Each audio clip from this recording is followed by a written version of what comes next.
emotions.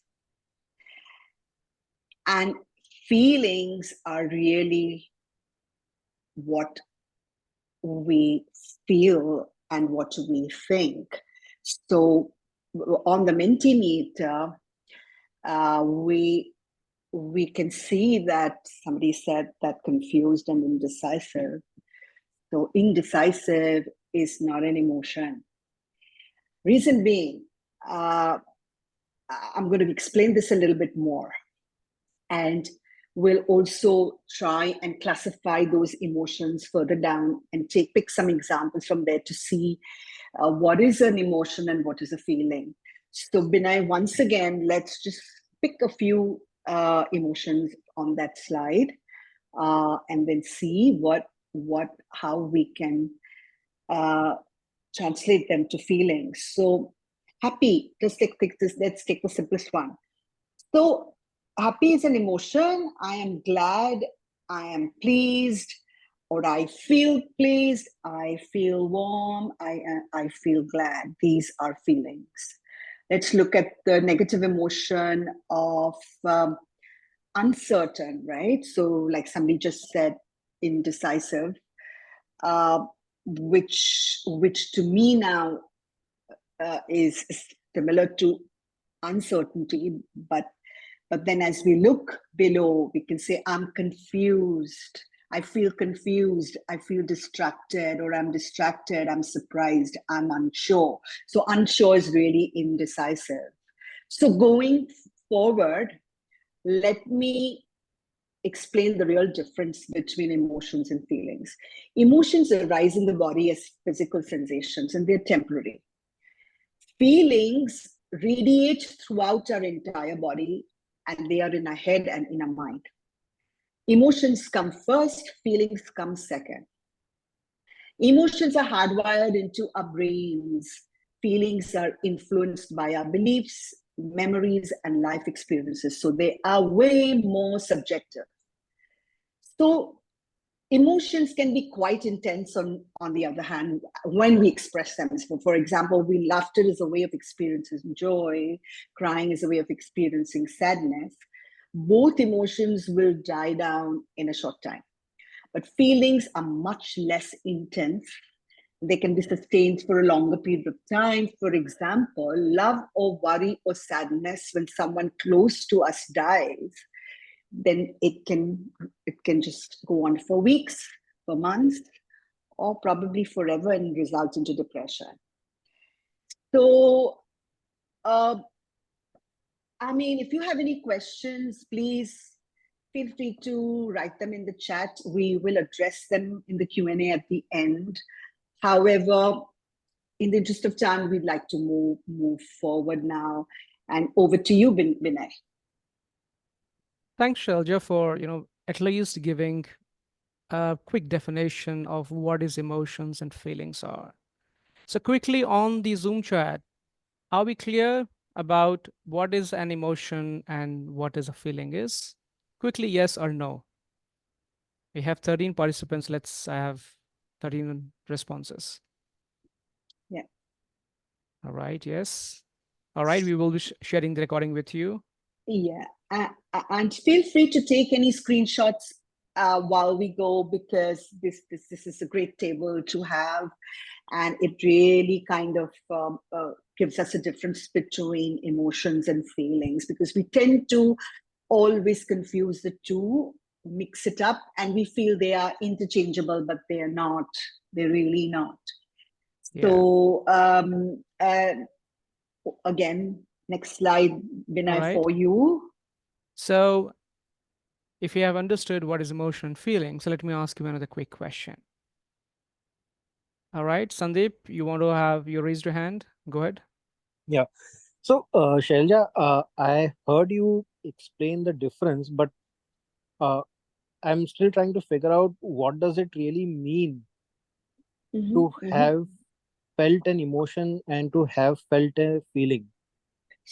So let me just put it very simply. Emotions are real physical sensations.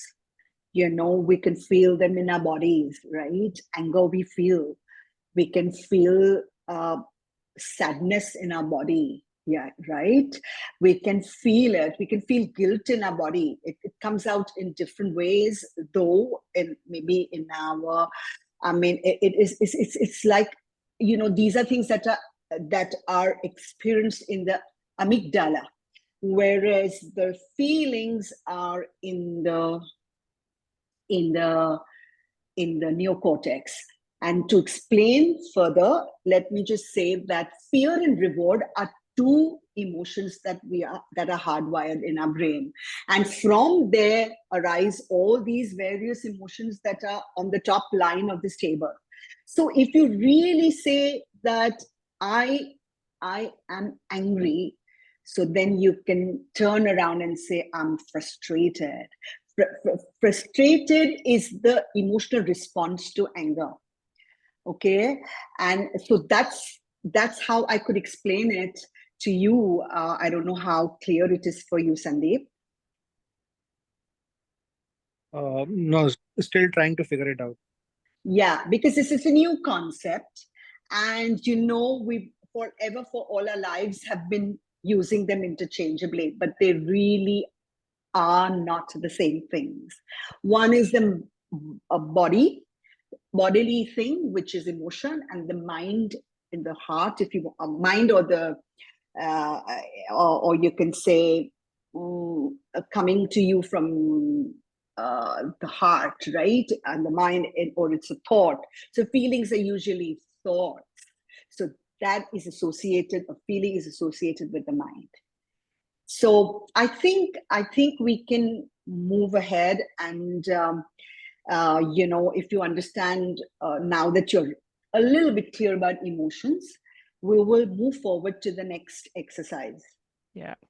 No, I think just to build on, Shailaja, what you mentioned, as we proceed further, Sandeep, we would have a lot of questions and interventions where you will develop your own definition of what is emotion, feeling, and why it is important and why we are having this discussion today.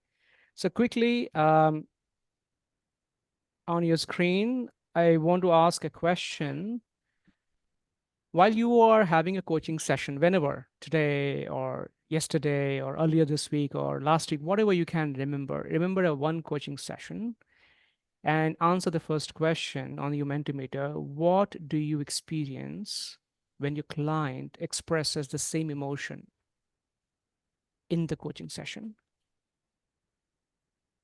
Right? And the second follow-up question to that would be, what do you do about your emotions at that moment of time? All right. So let's give you 30 seconds so that everybody pulls it up. I'm going to share the screen after 30 seconds.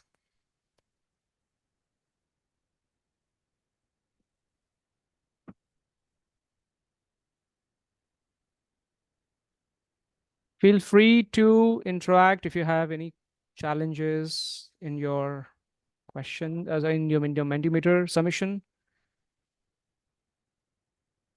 No problem, so you can just try to log back. Maybe your internet would have been fixed. Oh, she's going to be dropping off. So Yeah. Sunanda, sorry about that. All right, so let's see what's the definition is and how people have interacted. Okay.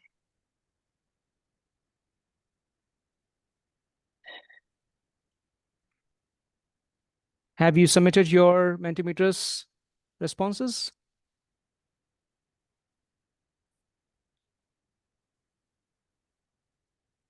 One person. Okay. If you need the Mentimeter link, again, there is a Mentimeter link here. Guys, come on, let's make it very participative because. This question. I'm not seeing this question. All On right. the yeah. Okay. So you have an option of going, I think you have just proceeded further. So just come back. Did. Oh, now it's appearing. Yeah. Okay. Yes. Thank you. You're welcome. Hmm. So the question is, what do you experience when your client expresses the same emotion in the coaching session? Yeah. That's right. I think Okay. let's do quickly and add more. We have 5 responses, 2 votes. Nice. You have one more question too after this. Yes. So the next question or a follow-up question to this question is, what do you do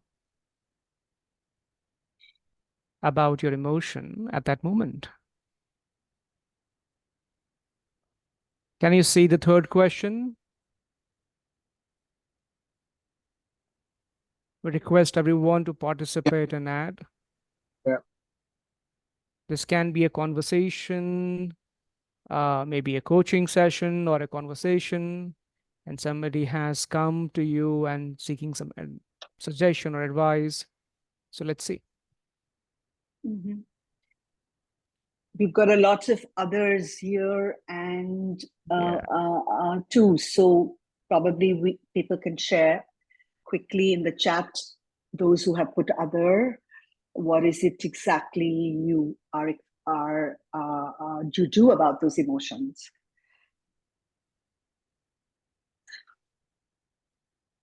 Feel free to go and open your mic or maybe in chat.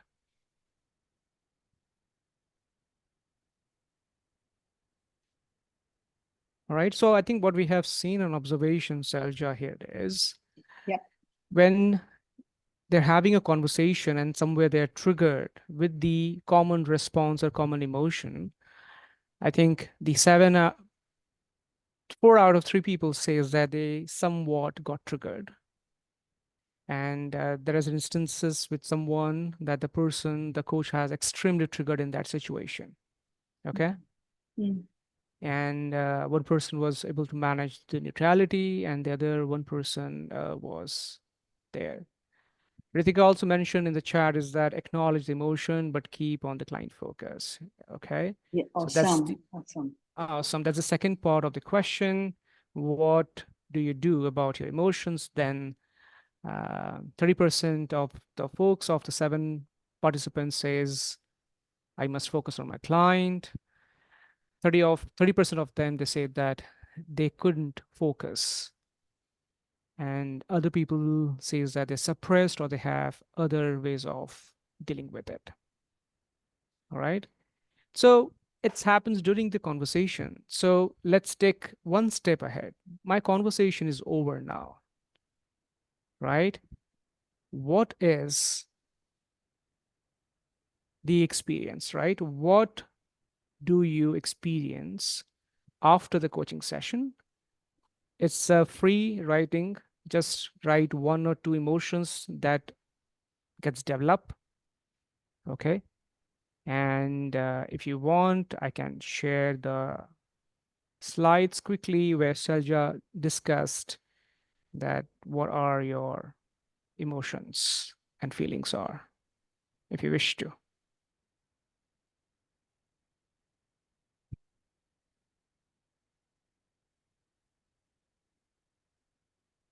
So the question is, list 2 emotions after your coaching session is over that comes and resides in your mind. Okay, we have one response: exhausted, feeling not delivered the value. All right. Mm-hmm. Interesting. See, these polls are anonymous. Feel free to share your real scenarios, what you have faced. All right. Okay. If that's the thing, anybody else, we'll just take another 10 seconds before we move further.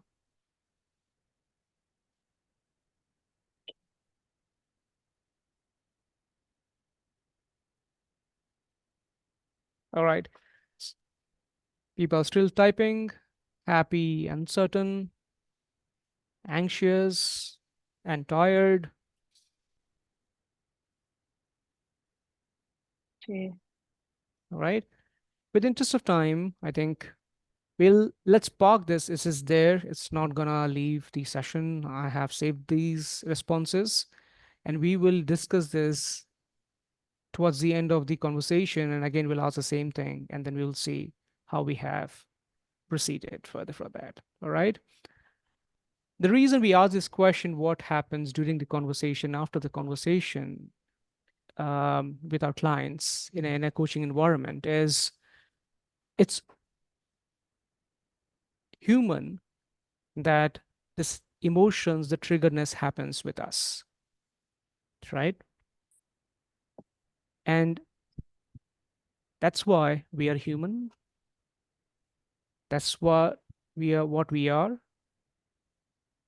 And the way we coach is exactly the same the way we are inside, which is we are the humans, and the way we the coach, right? So the journey of a coach is to explore the boundless exponential potential within us. And that's why coaching is called the vibrant tapestry of conversation. All right. With that thought, I would like to introduce myself. My name is Binay Mahapatra. I'm a business and a life coach. I'm an NLP master coach as well, and I am vouching for change and growth all across. And I have my colleague Shailaja. So, hi everyone again. And so, I was a former HR consultant.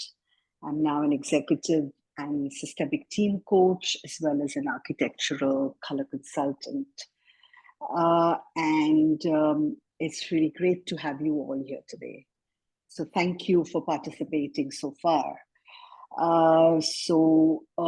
Maybe we can move on now and see how we can uplift ourselves as coaches. So we have the EQ umbrella here. And life is all about emotions and how we handle them. Emotional intelligence is what helps us read and understand all the emotional data we are receiving and sending. So emotional intelligence is about being smarter with our own feelings, as simple as that, and the feelings of others. So it helps us handle emotions, connect with people, make good choices, and stay calm under pressure, navigate complicated situations. So to dive deeper, EQ is not just the ability to express and control emotions, okay? In a calm manner, saying, I'm upset,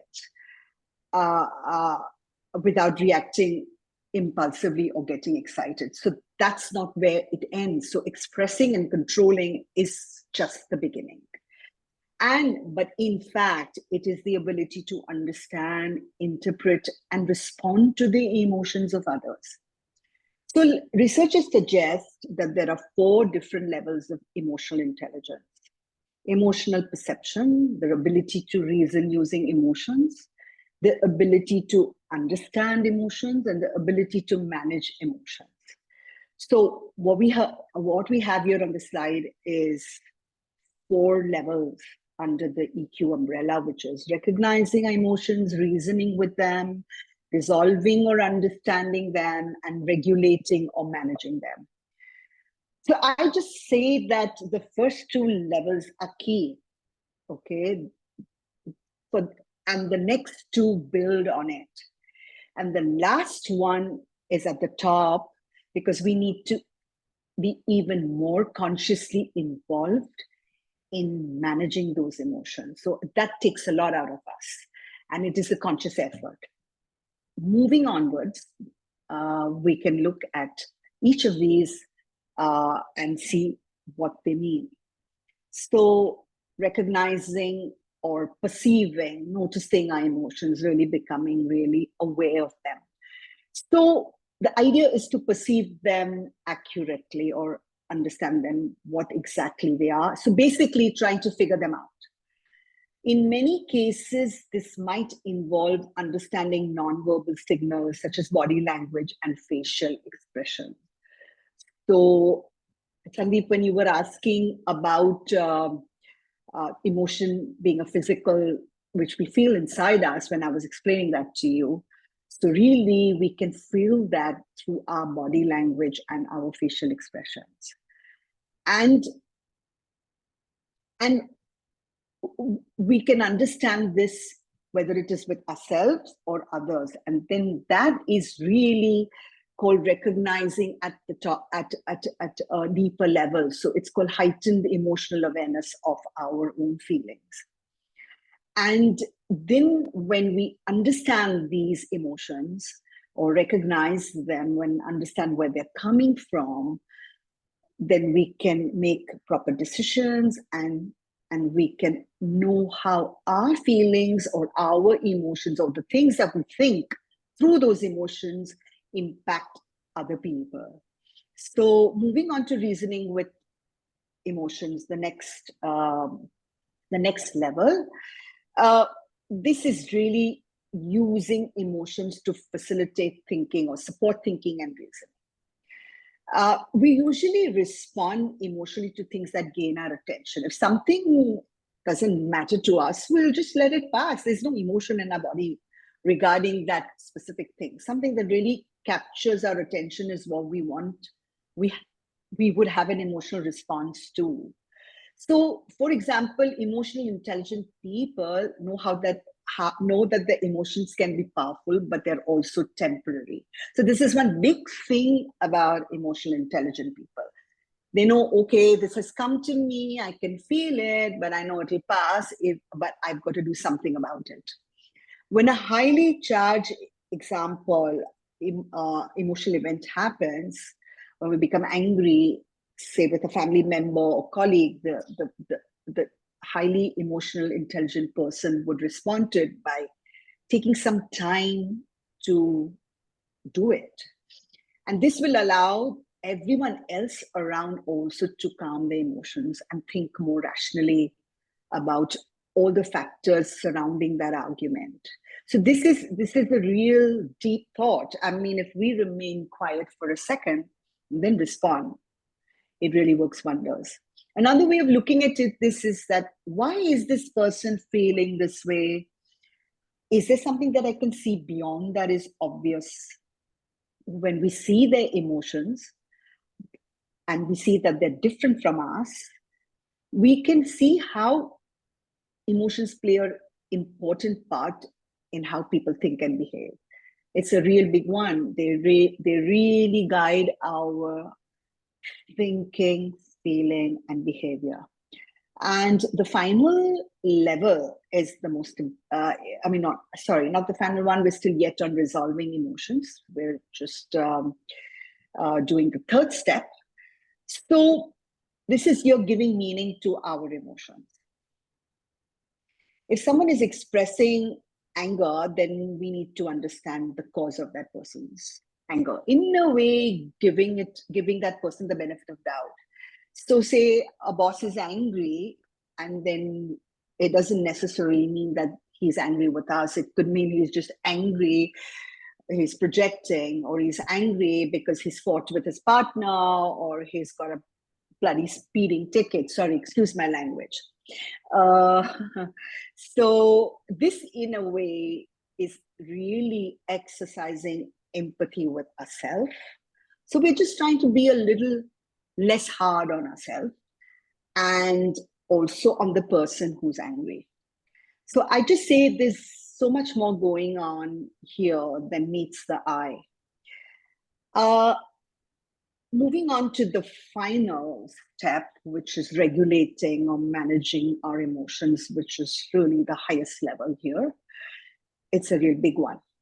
The ability to manage our emotions effectively is crucial to emotional intelligence. And it comes at the top of the chart.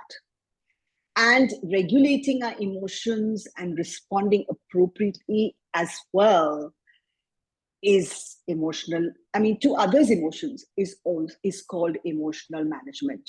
So really managing our own emotions and responding to the emotions of others. So I know we are just like going through this, and it's a lot to chew, but we will have the recording over to you. So Binay, is there anything you'd like to add here? No, I think it's very important what you mentioned is the four stages of, developing that understanding, right? Yeah. And then if you do not know anything, how would you either control, maintain, or regulate it? So it is very important to understand that emotion at a very, very minus level. And then from there, you take things into substantial way, relate it, and understand that is that response is required or not, or am I overthinking or overturning or not, or is this really important for me or not, right? But Absolutely. how do we do that? Is there any way, Selja, to Yeah. have this in a sequence to do it? So the way to do is have a method in us or a skill in us to deal with our emotions before they become overwhelming and stop us from taking any kind of positive action.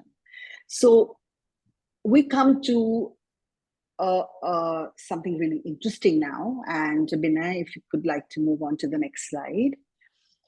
So 6 seconds is in the Emotional Intelligence Network in the US. And they have developed this KCG model, which in a way or in effect covers all those four levels that we just spoke about in the EQ umbrella. So how we respond really guides our thoughts and behavior. And we're going to go through this KCG model, okay? It is a way in which we will not be allowing our emotions to take hostage here, which means we are welcoming and acknowledging them, but we're also willing to feel the uncomfortable feelings. And we are also going to see how we can control these and not allow them to affect us in a way that we react to them. So the KCG model is a 3-step thing where we're really going to know ourselves, choose ourselves, and give ourselves. So we are, in other words, going to be more self-aware. We're going to be intentional. That means we're going to choose ourselves or choose options and be more purposeful, like look at the bigger picture. So if I were to just tell you what's on the slide in simple words, know yourself. What am I feeling right now? Or what is that emotion that I'm feeling? And so I'm going to be very clear and be self-aware. Okay, I'm angry, I'm upset, whatever.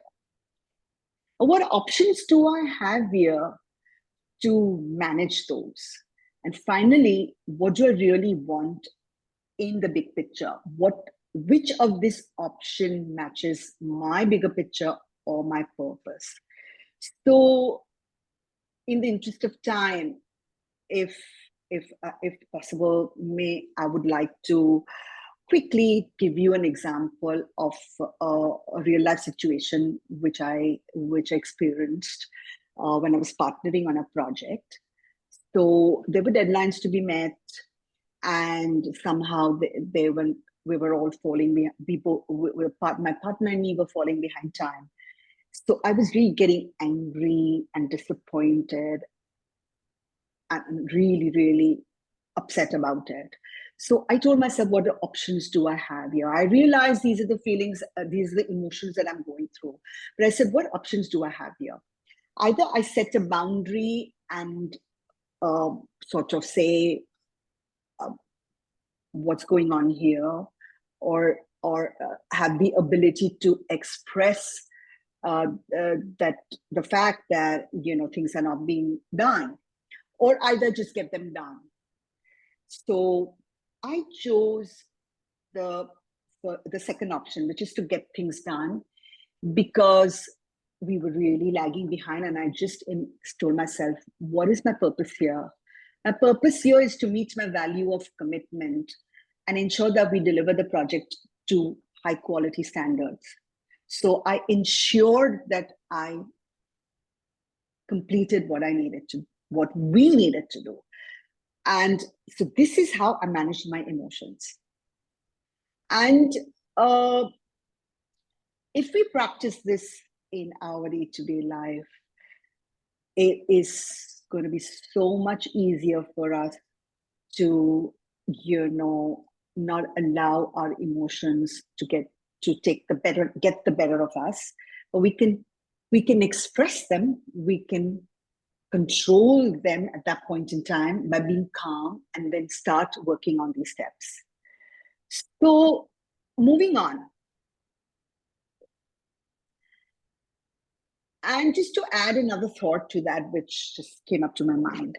So this is the circle of know yourself, is choose yourself, give yourself, is a continuous process. It just propels us towards positive momentum, right? We keep practicing it, and tomorrow, who knows, tomorrow we'll be able to, just look at just positive emotions and not ever just be, it becomes ingrained in us to just experience positive emotions.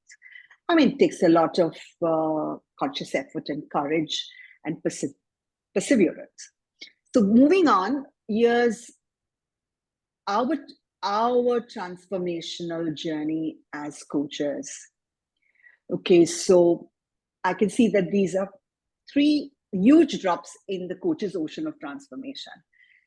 So let me just quickly take you through these and see how they are connected to each other.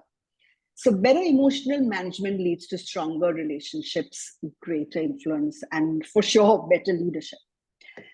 But here, the influence that I mean is not really an intent or a need to influence. It is, the coach does it without the need for satisfying their ego or being in the limelight. So we just do it for the greater good, I'd say. And so, of course, we've got to manage our emotions, and we know that what it leads to. And let's look at the mentally tough person here. The mentally tough person can manage emotions even better. So mental toughness is a trait that is closely related to character, resilience, grit, and I earlier mentioned perseverance. Now, in other words, it's just about being tough in the sense of not giving up and being confident that whatever situation happens, we are going to manage it. And in all of this, a lot of self-talk and changing paradigms will play a huge part. Now, these 3 aspects, that is, strong leadership, emotional management, mental tough personality, will all build emotional well-being, which really, in other words, is you start producing positive emotions, moods, thoughts, and feelings. Anytime that you are sort of confronted with a situation that is adverse and stressful. And then it all comes together to us as coaches being able to change our coaching approach. We'll unlock our personal growth, and we'll bring meaning and success to the client's life. So, having said this, I would move on to the next thing and see how Binay is going to help us initiate this transformational journey. Thank you, Shailaja. I would completely agree with your transformational journey for coaches, as it's very important to build a strong emotional management, being mentally tough, so that we develop a stronger relationship with ourselves first, with our exterior relationships, and as well as in our corporate world or in a coaching world as well, right? What I'm going to explain as a demo, as a practice, that what I have been doing, and I'm sure Shailaja has also done based on my conversation with her, is called the 5, 4, 3, 2, 1 grounding technique, right? Basically, it's a very simple 2 minutes or 3 minutes kind of an exercise for effective reduction of your emotional anxiousness. It's a mindfulness technique that helps us to manage our state of mind and then how we can quickly deal with our social anxiety altogether, right? And the best part is that it's so smooth and so fast that it can shift your focus, engage your senses, which we're talking about, what is emotion, what is feeling, and then help you to relax. So it's a very simple step. I'm sure many of you are aware, but I'm still going to repeat because we will be doing a demo session just after the slide. Is I would ask, and it's a guided way of thing today, but you can ask, take a snapshot or screenshot of this. 5 things you see around yourself, 5 things that you can touch, 3 things you can hear, 2 things you can smell, and 1 thing you can taste. Even if you do not have anything to smell, just think about something delicious like a burger or a biryani or something like that, right? And then if you don't have anything to taste now, just feel that taste in your mouth. Am I Or a clear? pasta or a pasta. Yeah, you are a more Italian person, Shailaja, right? Or maybe a pasta as well, Oh, right? yeah. So just your hands up or probably in chat, is the instructions are clear because we're going to practice this right now. You can raise your hand saying yes, or probably in chat, you can say yes.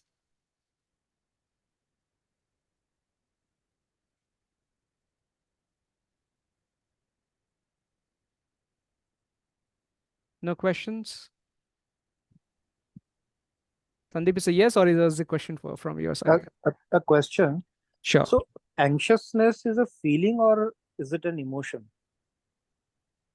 I would say it is really deep down. It So the can last emotion. for a long time. It starts as an emotion. It's a physical sensation when you feel your feet getting numb, or your heart throbbing and stuff like that. But when when you continue to worry and stuff, then that worry can increase the anxiety, and the worry is kind of adds to it. So it is an emotional response.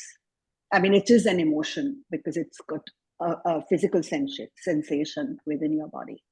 Okay. So if I remember right, in the very first slide, the matrix that you showed, Mm. it was not in the top row. Yeah, It appeared yeah, in the feeling Medium. part. Medium here. yeah, You can see yeah, the screen. yeah. But often anxiety does result in physical sensations in the body, right? I mean, if it's really deep. So those are deep, intense emotions. So emotions can be really intense. We discussed that as well when we compared emotions versus feelings. But a general anxiousness, a general worry is a feeling. So you've got to be very careful when you label that emotion to something, or that feeling to something very intense, because then you're really sort of hyping up yourself as well. So you've got to be very careful there. So Does that answer your question, Sandeep?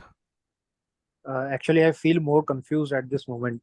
See, yeah, it's a spectrum. It's a spectrum that can yeah. create a lot of stuff. It's a part of the EQ. We are having a master class in month of June, or maybe mid-June, or maybe mid-July on these, where we will take the entire gradient of how emotion appears, and then how we can understand each one of them, at least the major 7 core emotions of human existence.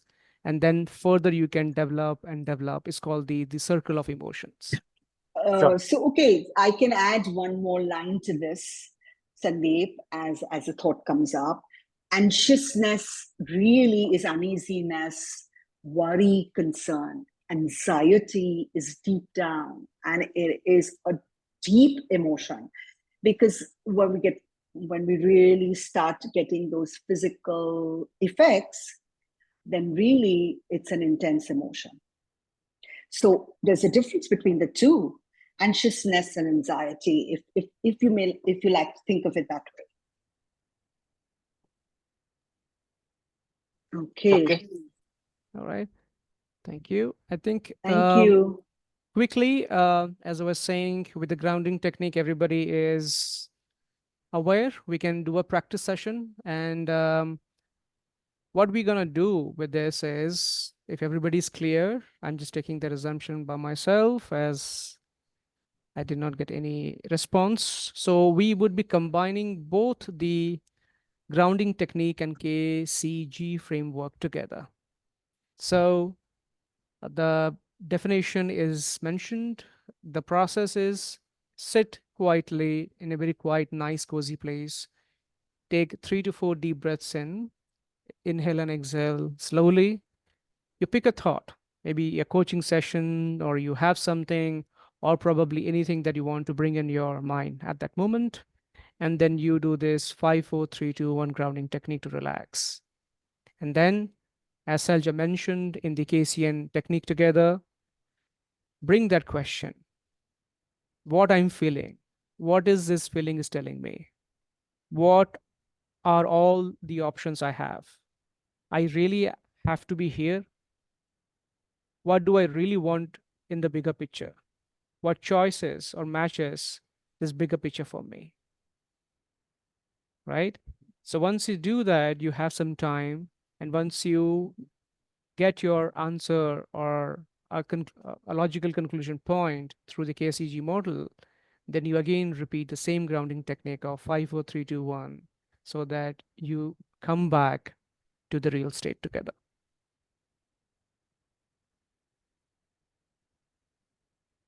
So if that, I know we have 7 more minutes left, but this is gonna take another 10 minutes.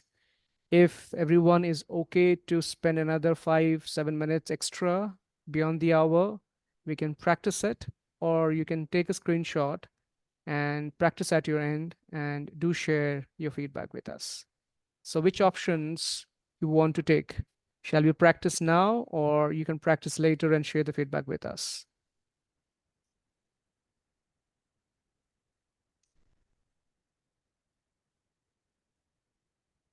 Christy, Saida, Arne, Rajneesh.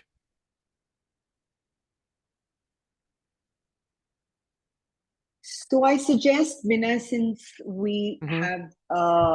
have given them the option, and many of them are sort of either driving or Yeah, just traveling or something like that. Or maybe we can give them the earlier one also of the grounding technique. Just if they can take a screenshot of that slide, and this one too. And then, of course, we're going to share the recording later. But at least they can practice this if something if they want to really kind of sure, manage their emotions. Yeah, so we sure, can no do problem. this. Yeah. So if you wish, we can take a screenshot of this. I think that would be easier for you guys to take it. It's very simple. And then you have the KGN. I'm going to share the KGN slide again back. You can take a screenshot of this, especially the right side, the picture. Know yourself, choose yourself, give yourself. And once you practice this, it will help you. I generally do this in between my coaching sessions. So I have back to back. So I do this, get clear my residual emotions from one coaching sessions to another. I cleanse myself and then I go to the other one so that I am completely focused and, you know, uh, as somebody mentioned, give the real value to the coaching. So I think that's I focus on. So in conclusion, emotions leads to feelings and thoughts, right? And behaviors. It is very crucial that we understand these, we work upon it consciously, and we do whatever is required, because end of the day, we are humans. We are not robots that we just restart our computer, maybe MacBook and Windows, and the entire memory is cleaned up. So we need some sort of tools and techniques to cleanse ourselves so that we balance our emotions. All right. So with that thought, on behalf of Selja and myself, I thank you so much for attending this session. We will take another minute or two just for to promoting My firm is called Mahapatra Consulting and Coach Circle. We are a strategy and consulting firm that focus on the human-centric values, business coaching, strategic values, and healing and other delivery services. If you really want to become a coach professional and want to have your PCs and MCC credentials, you can also work with Abhudaya. They have upcoming sessions, and it's a quick snapshot. If you wish, you can take a picture of it, and you can connect with Jaya. Her email address is already given at the top. You can connect with her and make sure that you practice what we have taught you today. All right, with that thought, thank you so much for your time. I open the session for any open questions and answers. And we'd also like you to share your feedback. So Binay is going to put this link in the chat, and maybe you can just quickly fill out just a few questions. So it'll not take you less than a minute. So, yeah. I'd really, really hope this helped you some, this session today. And, you know, it was, I know it was a quick one, but it's a beginning, and please feel free to stay in touch with us if you have any questions other than what, as they may arise later on, and we would gladly answer them. All right. So please share your feedbacks as soon as possible, because we would be coming up with our masterclass webinar on emotions in June or July.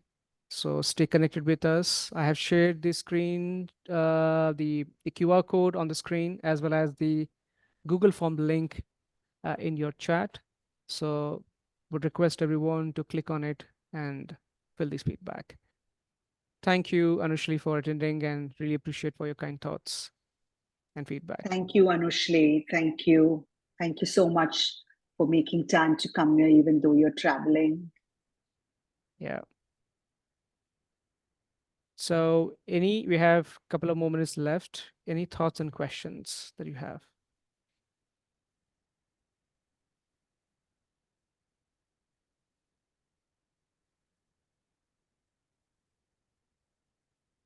Christy, Arne, Saida, Rajneesh.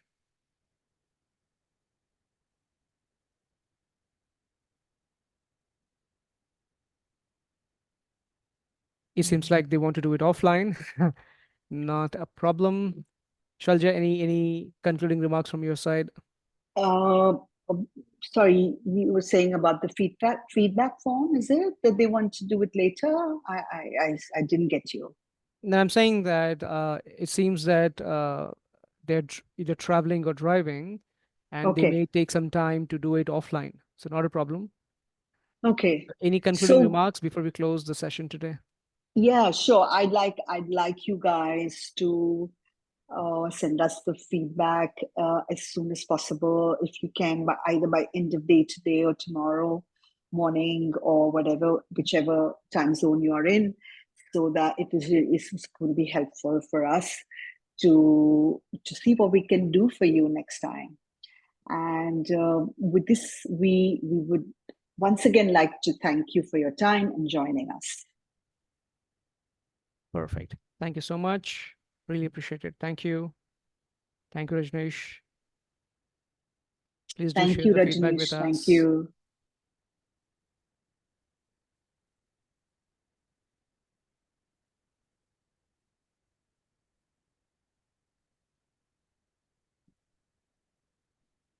Thank you so much, guys. Really appreciate it. With that thought, I'm closing the webinar today. Thank you. Thank Have a you, good day. Seda. Thank you. Thank you. Arnie, I think I got your name wrong in the beginning, so I'd like to say it properly now. So, yeah. Thank you, Christy.